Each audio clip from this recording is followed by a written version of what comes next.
My sister inherited a multi-million-dollar estate and I got an old junkyard. It's just trash anyway. They laughed. But when that junkyard made me a fortune, they were stunned. My name's Carter, and if you'd asked me a year ago, I would have told you I was the unluckiest guy in the world. The kind of guy who life keeps kicking just for fun. But looking back, I realized now I wasn't unlucky at all. I was just playing the long game without knowing it. For most of my life, I was treated like an afterthought. My father, Richard Holloway, was a self-made businessman, the type who thought success was genetic. And according to him, I was born defective. "You've got no vision, Carter," he'd say, shaking his head. "You think small. That's why you'll never be great." I heard some version of that my whole life. Whenever I tried to impress him, he'd cut me down before I even had a chance to stand.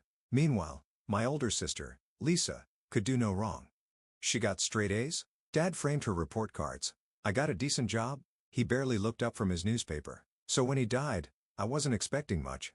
I'd made peace with being the disappointment. But what I didn't expect was how far he'd go to make sure I knew my place, even from the grave. At the reading, Lisa sat beside me. Her designer purse perched on her lap like a trophy. The lawyer listed everything Dad had left her: the estate, the investments, the summer house in Napa, millions of dollars in assets. Then he turned to me. "And to Carter Holloway, your father has left you the Holloway salvage yard, a junkyard." Lisa let out a laugh so loud it echoed in the room. "Oh my God," she snorted, barely containing herself. "That's perfect. Carter, king of the trash heap." Even the lawyer smirked. I should have been humiliated, furious. Instead, I just sat there staring at the paperwork because what they didn't know, what I didn't even know yet, was that this so-called pile of trash was about to make me richer than all of them combined. I drove out to the junkyard that same afternoon, not because I was excited. I just wanted to see exactly how badly I'd been screwed over. The place was exactly how I remembered it from childhood. Rusted-out cars stacked like a junk metal graveyard, old appliances tossed in random heaps. A crumbling office shack with a busted sign that still read Holloway Salvage as if it were something worth being proud of. A junkyard. That was my father's final message to me. A giant middle finger from beyond the grave. And the worst part? I wasn't even surprised. Growing up, I knew Lisa was the favorite, but I kept hoping, just maybe, I'd earn a little respect, a nod of approval, something. But no, Dad never wasted his time on lost causes. I could still hear his voice from when I was 17, standing in his study, sweaty-palmed as I told him I wanted to start my own business. A business? He had leaned back in his leather chair, giving me that half-amused, half-pitying look. "Carter, you can barely pass math class. You don't have the mind for money." "I do," I'd insisted. "I just need what?" "A handout," he scoffed. "You think I built this empire by begging for favors? No, Carter. Some people are meant to lead.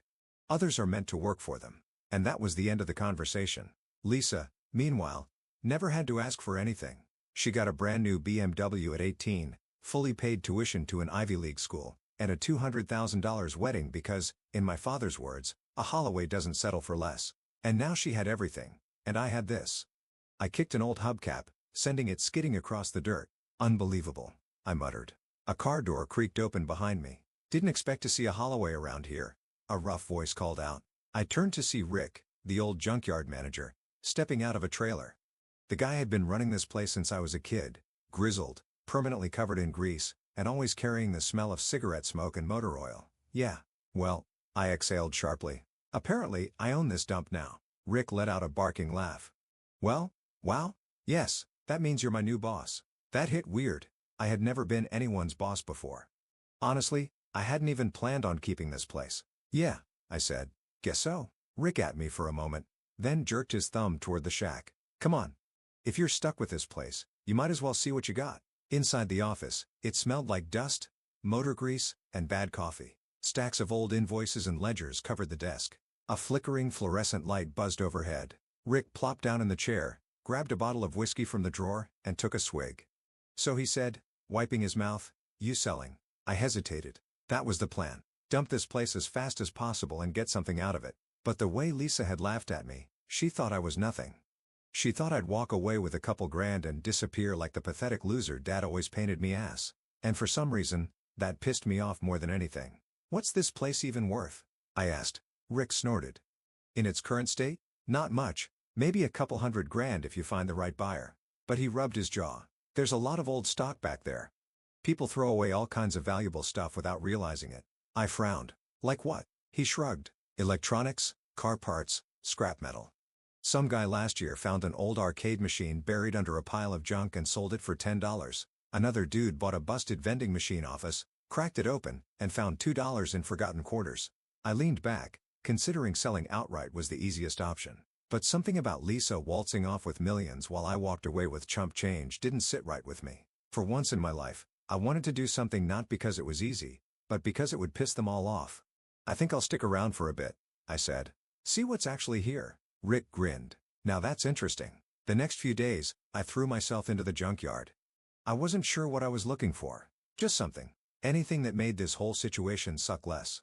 I spent hours digging through old toolboxes, busted appliances, and dusty crates. I found a rusted Rolex, probably fake. A stack of vintage Playboys from the 80s, and an old typewriter that looked like it belonged in a museum. Nothing life-changing, just junk.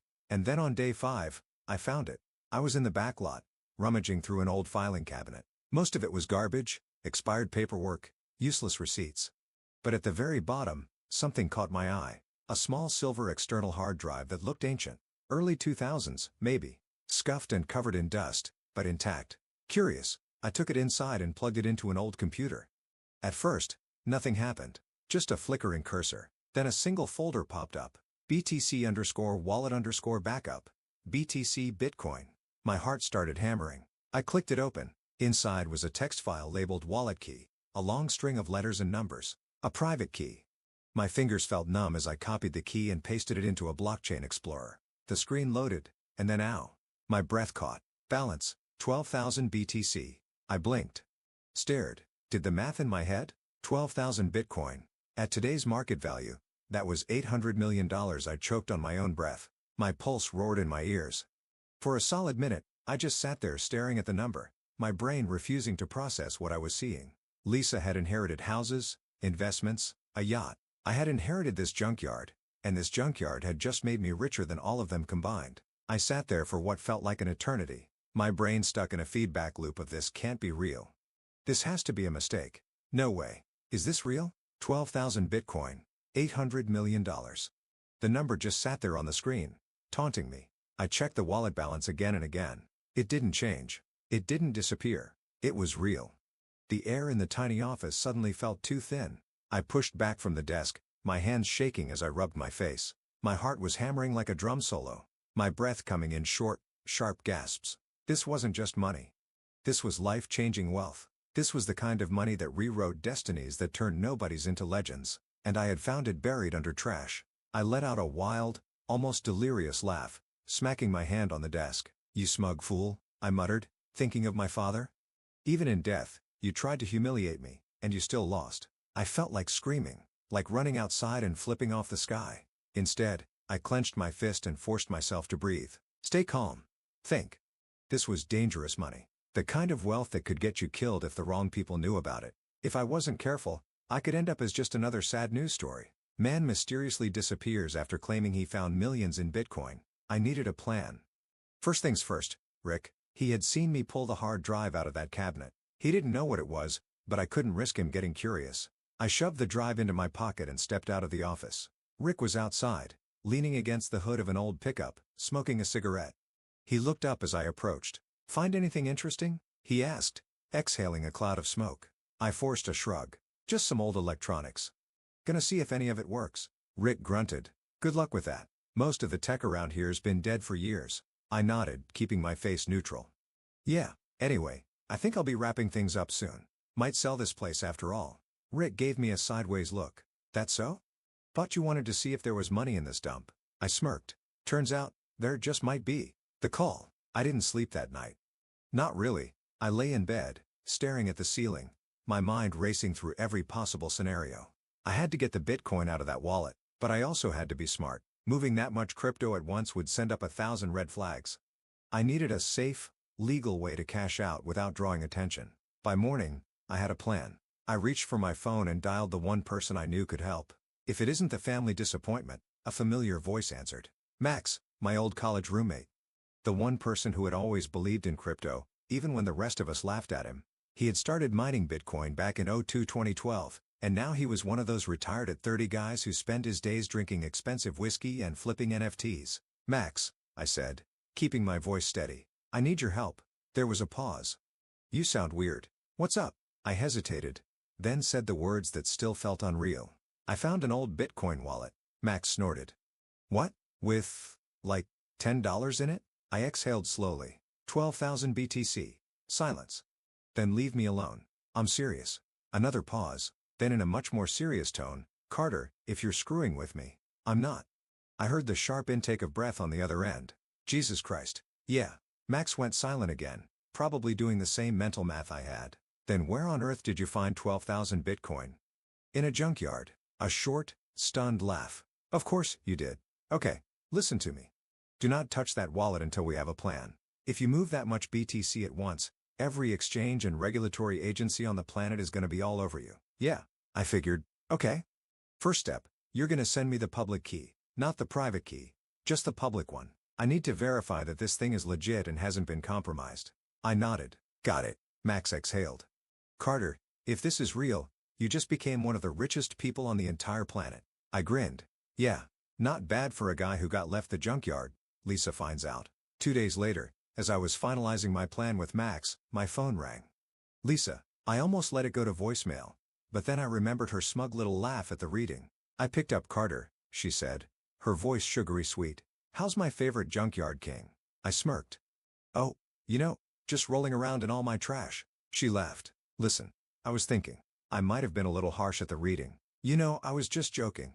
Right? I raised an eyebrow. Here we go. And she continued, I've actually been looking at some investment opportunities. Maybe I could help you sell that junkyard for a good price. I do have experience in finance after all.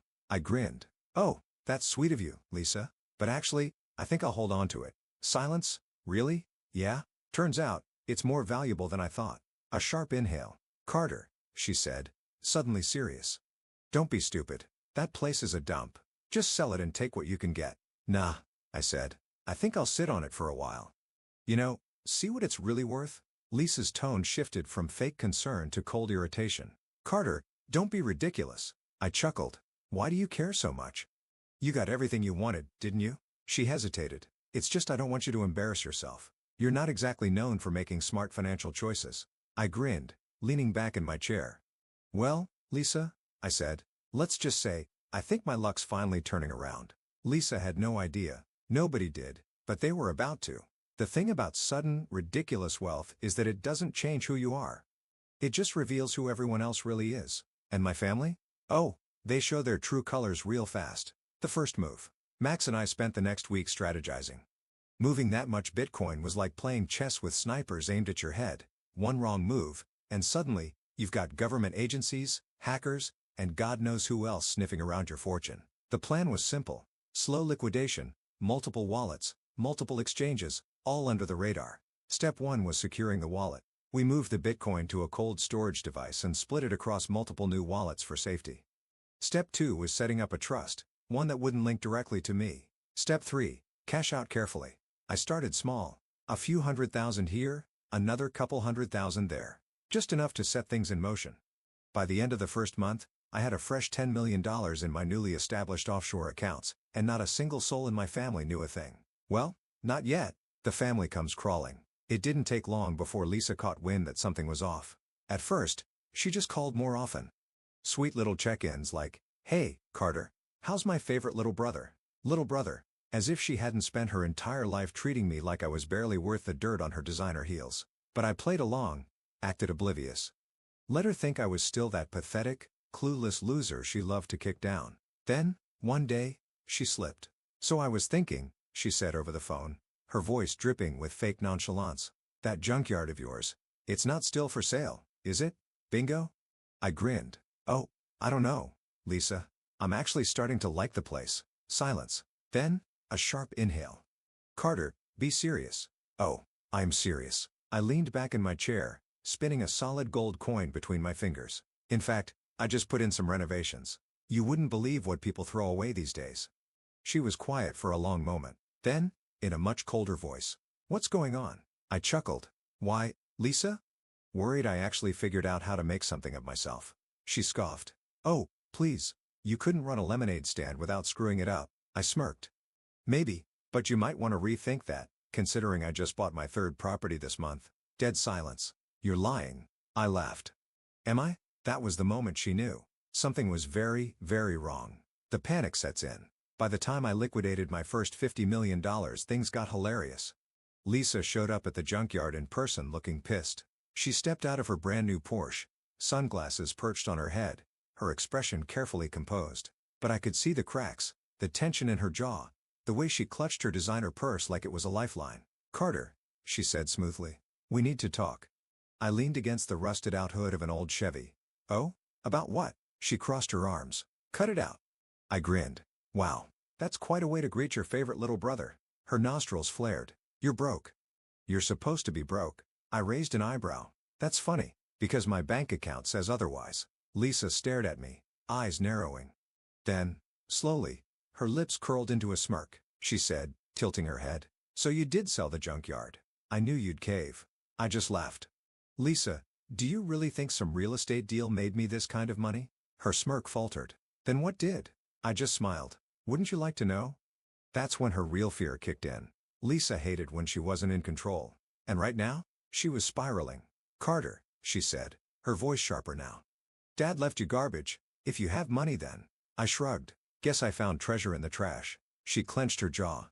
Whatever you're doing, you need to be careful. If this is illegal, I burst out laughing.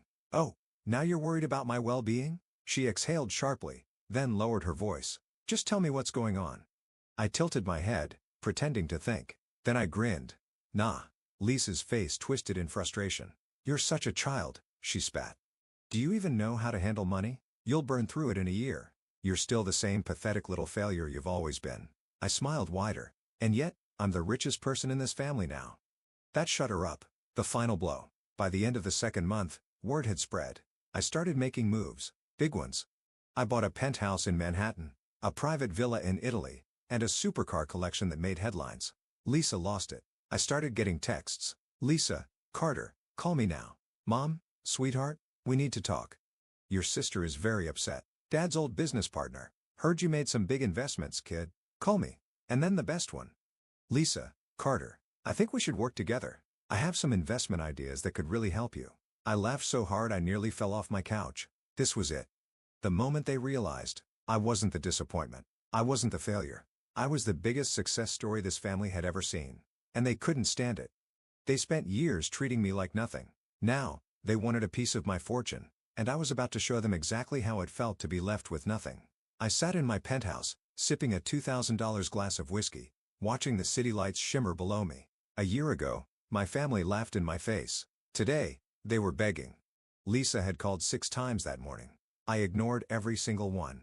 Mom had left a voicemail that started with, "Honey, we're family," and ended with, "After everything we did for you." Right. Like treating me like garbage was some kind of favor. Even my father's old business associates had crawled out of the woodwork, suddenly eager to mentor me. It was hilarious. I swirled my drink, watching the amber liquid catch the light. They thought I was a joke. Now, I was the punchline they'd never see coming. The final meeting. A week later, I agreed to one final family dinner. Not because I cared, because I wanted to watch them squirm. We met at a 5-star restaurant, the kind Lisa used to brag about dining in. Except this time, I was the one who booked the private room. I was the one paying the bill, and they all knew it. Mom, Lisa, and a few distant relatives were already seated when I walked in. Lisa's face was tight, her perfectly manicured nails tapping against her wineglass. She had a new look now, desperation disguised as fake concern. Carter, she said, forcing a smile. You look well. I smirked. I know. Lisa's eye twitched. Mom gave me that old sugary sweet manipulative mom voice. Honey, it's been so long. We just want to talk. I leaned back. Talk? About what? How you all cut me out of Dad's will because you thought I was worthless? Silence. Lisa cleared her throat. Carter, we didn't. I held up a hand. Spare me. We both know exactly what you thought. And honestly, I'm glad you did. Lisa stiffened. Glad. I grinned. Yeah, because if Dad had handed me millions like he did with you, I might have ended up just as entitled and useless. Lisa flushed deep red. Mom gasped. Carter, that's not fair, isn't it? I leaned forward. You called me a loser. You laughed at me. And now, I'm richer than all of you combined, and I didn't have to bow down to anyone to get there. Lisa's hands curled into fists. That money should have been mine. She hissed under her breath, forgetting for a moment to pretend.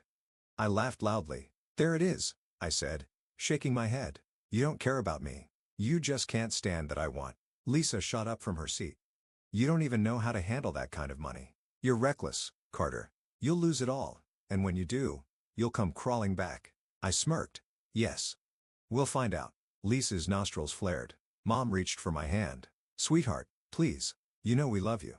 I stared at her. You love money, I corrected. You loved me when I was broke and useful. Now I'm rich and I don't need you. And that's what really pisses you off, isn't it? Mom's lips parted, but no words came out. I pushed back from the table, tossed my napkin onto my plate, and stood.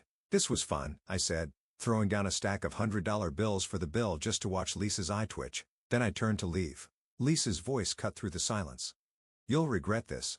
I stopped, turned, and met her gaze. Nah, I said, smirking. But you will. Then I walked out.